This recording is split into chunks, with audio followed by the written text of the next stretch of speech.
ஒன்று யோவான் 3ஆம் அதிகாரம். நாம் தேவனுடைய பிள்ளைகள் என்று அழைக்கப்படுவதினாலே பிதாவானவர் நமக்கு பாராட்டின அன்பு எவ்வளவு பெரிதென்று பாருங்கள். உலகம் அவரை அறியாதபடியினாலே நம்மையும் அறியவில்லை. பிரியமானவர்களே, இப்பொழுது தேவனுடைய பிள்ளைகளாய் இருக்கிறோம்.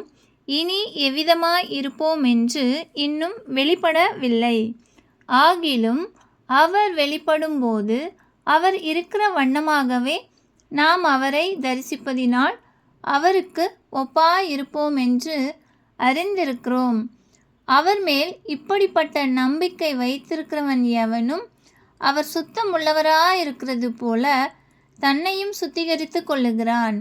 பாவம் செய்கிற எவனும் நியாயப்பிரமாணத்தை மீறுகிறான். நியாயப்பிரமாணத்தை மீறுகிறதே பாவம். அவர் நம்முடைய பாவங்களை சுமந்து தீர்க்க வெளிப்பட்டார் என்று அறிவீர்கள். அவரிடத்தில் பாவமில்லை. அவரில் நிலைத்திருக்கிற எவனும் பாவம் செய்கிறது இல்லை. பாவம் செய்கிற எவனும் அவரை காணவும் இல்லை, அவரை அறியவும் இல்லை.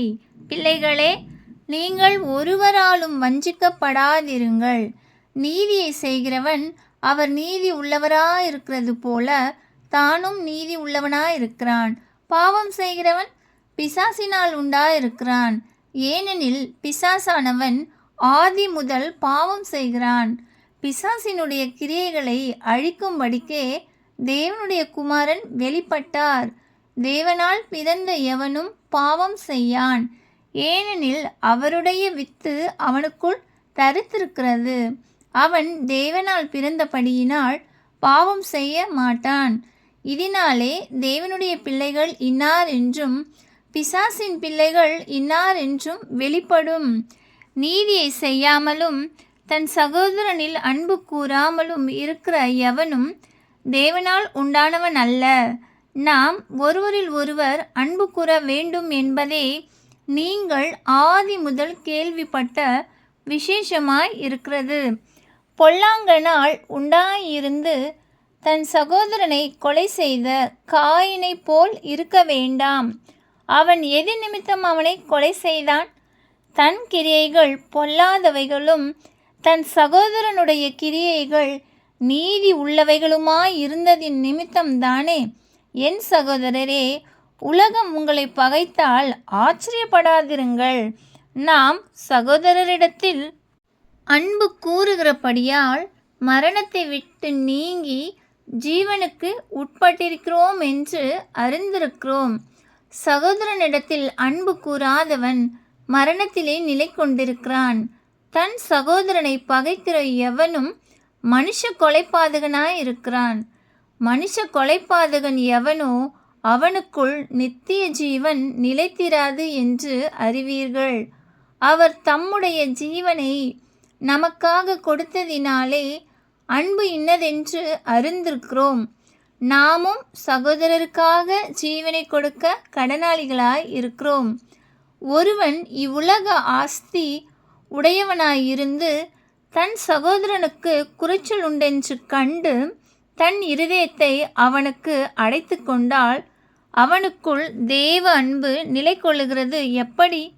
என் பிள்ளைகளே, வசனத்தினாலும் நாவினாலும் அல்ல, கிரியையினாலும் உண்மையினாலும் அன்பு கூறக்கடவோம்.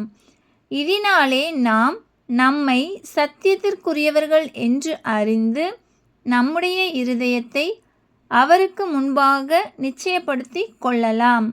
நம்முடைய இருதயமே நம்மை குற்றவாளிகளாக தீர்க்குமானால் தேவன் நம்முடைய இருதயத்திலும் பெரியவராயிருந்து சகலத்தையும் அறிந்திருக்கிறார். பிரியமானவர்களே, நம்முடைய இருதயம் நம்மை குற்றவாளிகள் என்று தீர்க்காதிருந்தால் நாம் தேவனிடத்தில் தைரியம் கொண்டிருந்து அவருடைய கற்பனைகளை நாம் கைக்கொண்டு அவருக்கு முன்பாக பிரியமானவைகளை செய்கிறபடியினால் நாம் வேண்டிக் கொள்கிறது எதுவோ அதை அவராலே பெற்றுக்கொள்ளுகிறோம்.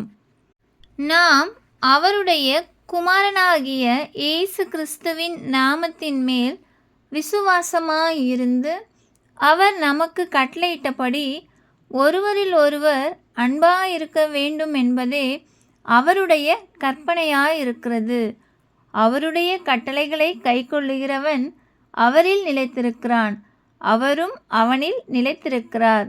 அவர் நம்மில் நிலைத்திருக்கிறதை அவர் நமக்கு தந்தருளின ஆவியினாலே அறிந்திருக்கிறோம். ஆமென்.